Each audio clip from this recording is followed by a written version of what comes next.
and specifically of psychedelic rock music that began in England and the USA in the late 1960s and early 1970s.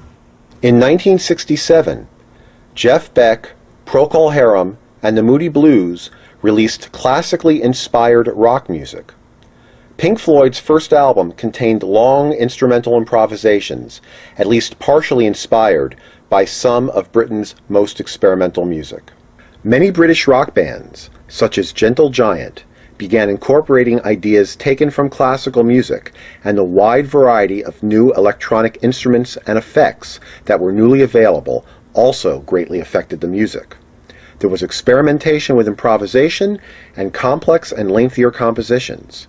King Crimson's debut album, In the Court of the Crimson King, in 1969, is widely regarded as a landmark in progressive rock. In the 1970s, the genre quickly expanded to Western Europe, with many bands forming in each country.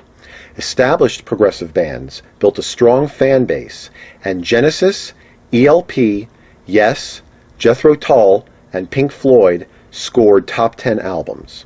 By this time, several successful North American progressive rock bands were in existence.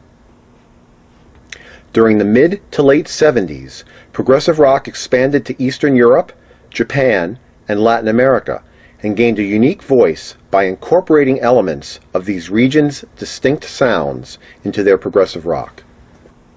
Progressive rock's popularity, however, dwindled by the end of the decade as the style's biggest bands began to run out of steam and as disco and punk became popular.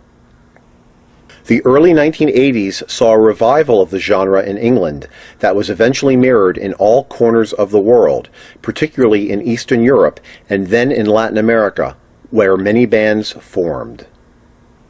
The genre enjoyed another revival in the 1990s, particularly by Scandinavian bands and the emergence of progressive metal in the US. Similarly, with the fall of the Soviet bloc, Eastern Europe and Russia saw the emergence of new bands as these countries began to have better access to world markets and trends. In the 2000s, starting in the US and quickly spreading elsewhere, many young musicians began using elements of punk, math rock, post-rock, and other influences, and began to gain recognition for their new, fresh take on progressive rock.